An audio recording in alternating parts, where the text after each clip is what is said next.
Hello and welcome to Spectrum News at 12. I am Riyai Anekan, coming to you live from the beautiful hills of Ibiakuran. Let's take a look at the headlines.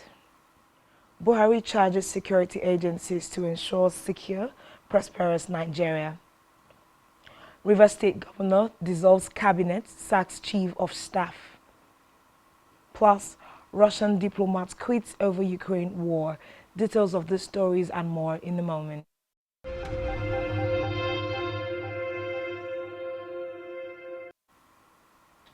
First on our news today, President Muhammadu Buhari has charged the military and security agencies to ensure a secure and prosperous Nigeria as the country prepares to go to the polls next year.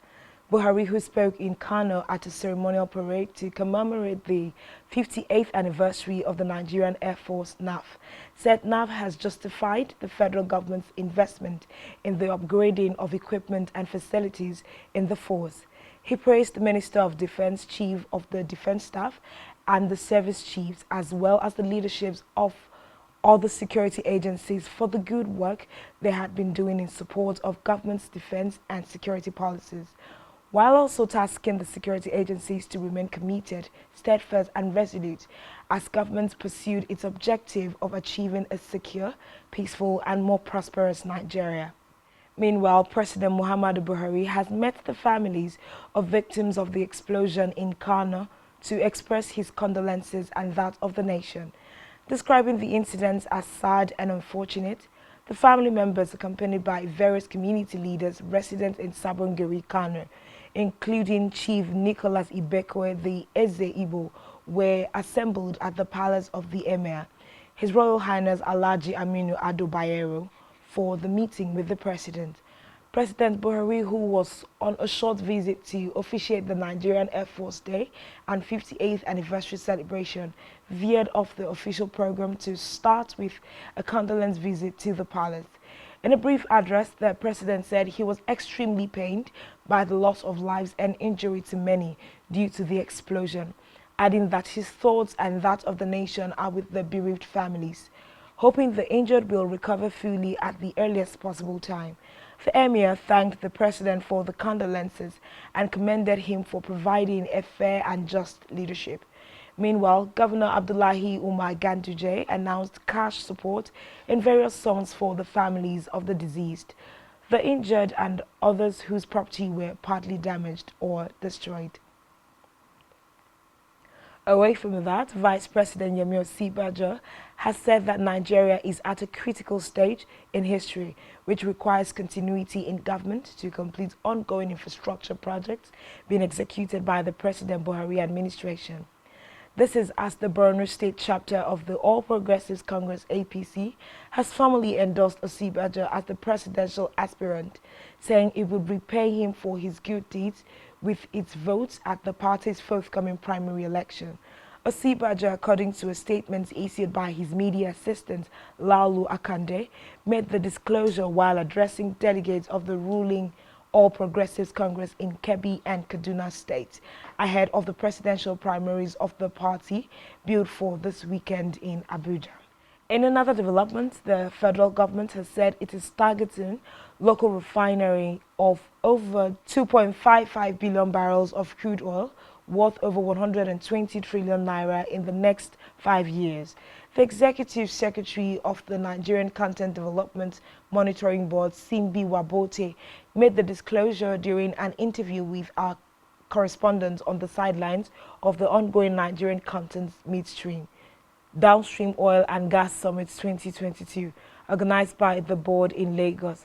According to him, a combined refinery capacity of more than 1.4 million barrels per day is expected from the rehabilitation of the existing 4 national refineries, co-location of new refineries, construction of greenfield refineries, and construction of modular refineries as part the Ministry of Petroleum Resources refining roadmap in the next 5 years.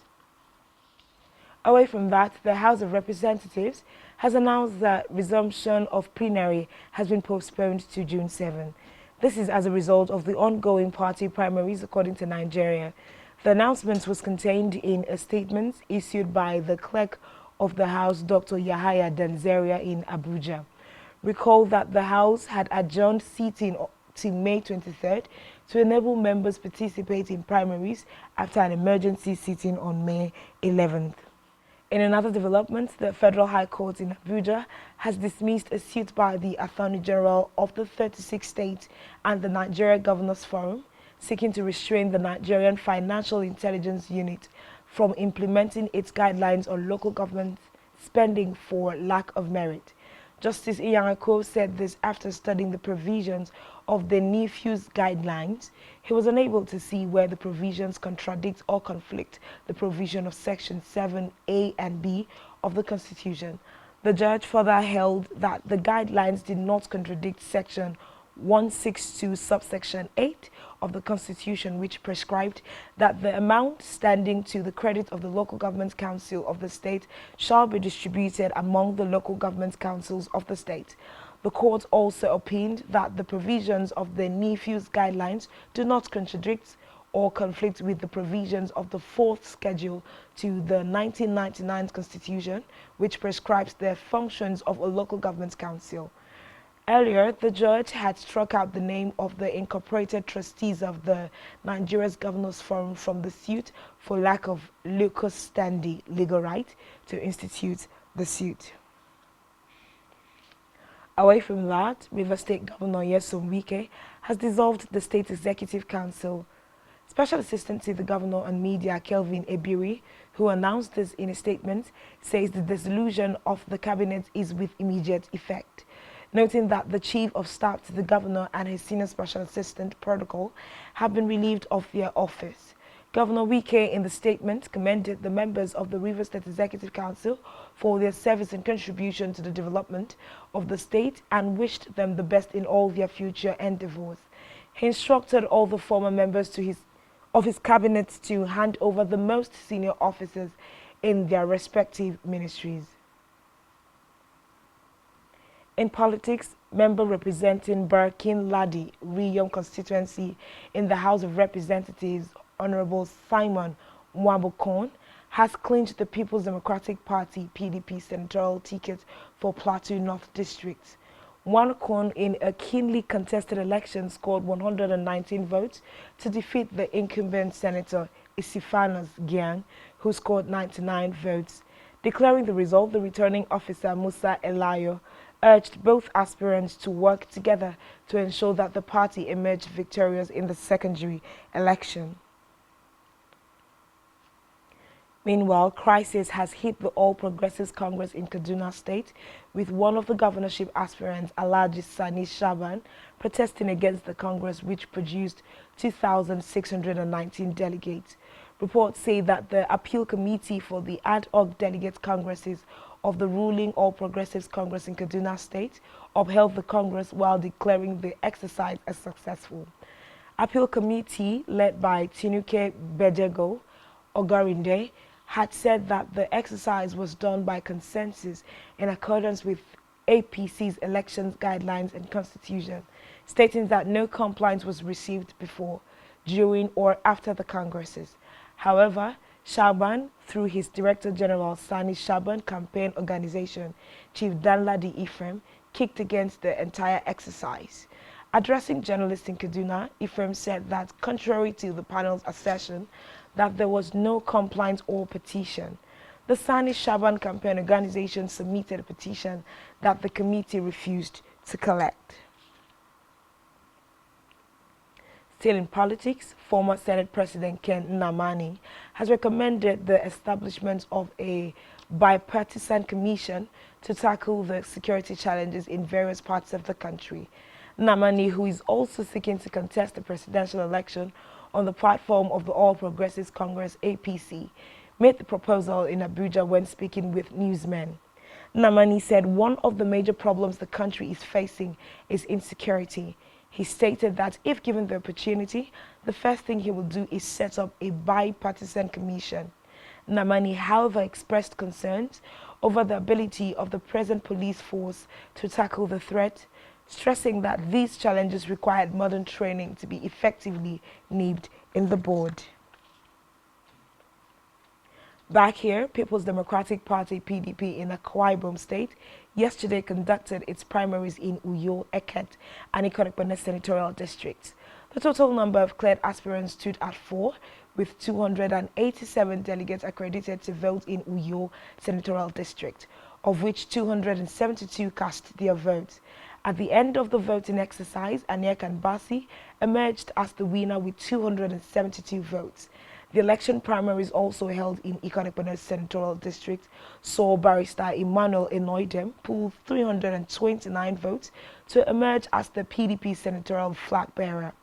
A total of 334 delegates were qualified to vote, out of which 333 were accredited for the exercise that took place at the Ikonokpene Township Stadium.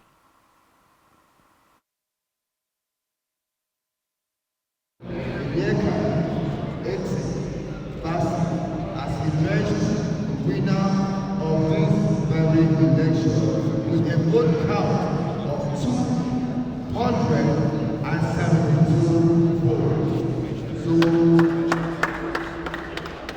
followed by Honorable Uwe Itan 80 with a total score of 13 votes. As you can see, it's very peaceful, very transparent.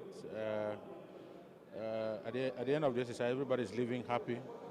That shows high level of transparency on the part of the party, high level of supervision on the area of INEC. They have done the voting peacefully, they voted their conscience, and this is a reflection of the wishes of the people. Meanwhile, observers and delegates at the People's Democratic Party (PDP) senatorial primaries in Eket Senatorial District of Akwa Ibom State yesterday described the process as peaceful and transparent. Speaking at the Special Protection Unit SPU base in Ona local government area, venue of the senatorial primaries, some of the observers and delegates commended the process, adding that the peaceful atmosphere will ensure the emergence of the right candidate for the party ahead of the 2023 general election. At the end of the exercise, the party's national officer, Sonny Ode, who announced the result, said Barrister Ekong Samson scored 368 votes to emerge the senatorial candidate of PDP for the forthcoming general election. In Africa, Zimbabwe has opened an international conference to try to win international support for its campaign to be allowed to sell its stockpile of seized ivory.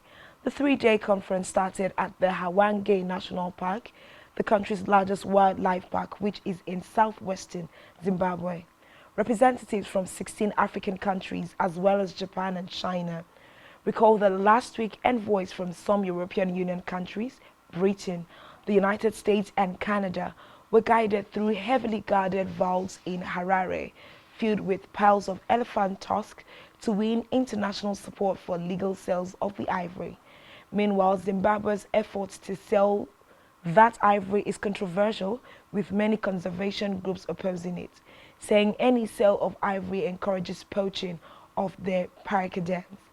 Reports say a coalition of 50 wildlife and animal rights organizations from across the globe, in a joint statement issued on Monday, have said the conference is sending a dangerous signal to poachers and criminal syndicates that elephants are mere commodities, and that ivory trade could be resumed, heightening the threat of the species. Elsewhere, Niger President Mohamed Bazoum has held his country's military cooperation with Germany as a blueprint for other partnerships after meeting with Chancellor Olaf Scholz in Niamey. The Niger leader also welcomed the Germany's decision to prolong Operation Gazelle, under which it trains Niger Special Forces. In a statement, Scholz said the German Parliament had given the green light to an extension, adding that the success achieved so far is already a good motivation to continue. Recall that Scholz visited German soldiers attached to Operation Gazelle in the western Tawa region on Monday morning and said he could see how successful it really is. On the foreign scene, Ukrainian President Volodymyr Zelensky has used the Davos summit to appeal for more weapons and maximum sanctions against Russia, lamenting that tens of thousands of lives could have been saved had countries acted faster. Appearing by video link, Zelensky delivered the headline speech to the First World Economic Forum to be held in the Swiss Alps in more than 2 years after the COVID pandemic derailed the event.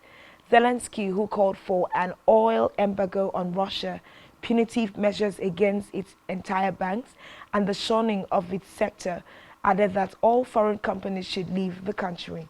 Recall that Western powers have imposed a slew of sanctions on Russia.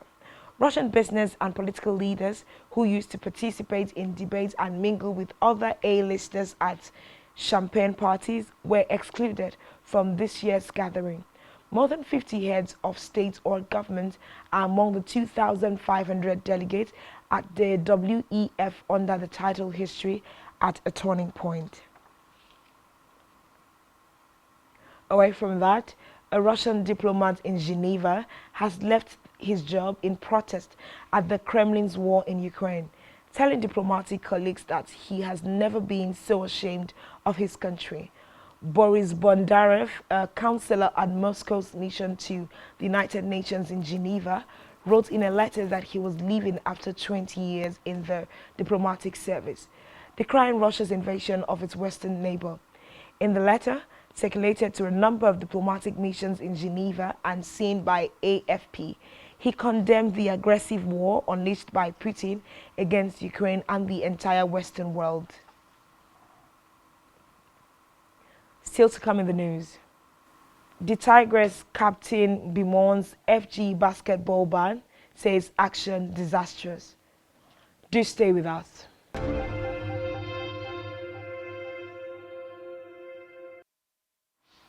Thanks for staying tuned. On our business news, Hares Oil and Gas, Africa's integrated energy company, has reaffirmed its commitment to both national and global environmental sustainability and governance best practices. In a statement, the firm said in view of its upcoming operational one-year anniversary, an important aspect of the commitment will be the elimination of routine flaring from HHOGS OML 17 by 2025 in compliance with the Nigerian government's routine flare reduction and elimination goal and global greenhouse gas reduction initiatives. The Chief Executive Officer, Hares Oil and Gas, Osai Igiehon, noted that steps are being taken by the organization to ensure the implementation of the plans to meet the commitment. Meanwhile, African Development Bank, AFDB, has approved a $1.5 billion emergency program to alleviate the impact of worsening food insecurity due to the Ukraine war. This is according to its Director Group President, Akinwumi Adesina. Adesina told newsmen that ahead of annual general meetings in Ghana's capital, Accra, $1.5 billion will be used to support African countries to produce food and do so rapidly. Reports say about 20 million farmers on the continent will benefit from the fund as Africa faces a shortage of at least 30 million metric tons of food, especially wheat, maize and soybeans imported from Russia and Ukraine. In health, Nigeria's Center for Disease Control has said there are no specific treatments available for the monkeypox infection. The center also urged Nigerians to take certain measures to prevent contracting the disease. This is just as the Minister of State for Health, Dr. Olorunmimbe Mamora, allayed the fears of Nigerians, saying the NCDC is doing everything possible to mitigate the spread of the disease. Reports say the disease, which according to the World Health Organization is endemic to West and Central African countries, has surfaced in some European countries. Meanwhile, NCDC has noted that 15 out of the 46 suspected cases reported had been confirmed. Countries such as the United Kingdom, the United States of America, Portugal, Spain, Israel, Lebanon and Canada, among others, have started to report cases. Still in health, the Minister of Health, Dr. Osage Ehanire, says the country will review the guideline for sickle cell disease in 2022 to improve its treatment as the old one is obsolete. Ehanire, who was represented by a deputy director in the ministry, Dr. Alayo Sofekan, said this in Abuja at the Sickle Pan-African Consortium Nigeria Network two-day workshop. He said that Nigeria has the highest burden of sickle cell diseases globally and that more than 50% of the babies die before their 5th birthday. Ehanire said due to stigmatization, many patients hide children suffering from the disease, and this makes it impossible to address. In sports, the Tigers captain Adara Elonu says, contrary to insinuations that the players of the women's national basketball team insisted on playing under a particular precedent of the factionalized Nigeria Basketball Federation, the team never did. She stated this while reacting to the federal government's ban on international basketball competitions for 2 years, adding that the move could have disastrous consequences on the game. On the resolution of the crisis that has rocked the NBBF for over a decade, Elonu added there are different ways the situation can be handled while allowing for the development in the local league, grassroots as well as international competitions. Still in sports, champions Kano Pillars and Safety Babes started their title defense on a winning note at the first phase of the 2022 Prudent Energy Handball Premier League, which started on Monday at the Moshood Abiola National Stadium, Abuja. Pillars took to the court against Police Machine in the second game in the male category and were dominant, neutralizing the threat of their opponents to win 29-15. Newly promoted Benue Buffaloes shocked Lagos side Seasiders 29-22, while Chojo Marine, another Lagos side, lost to Confluence Stars 37-27. Pillars coach Solomon Yola described the game against the police team as difficult, commending their opponents for putting up a good fight.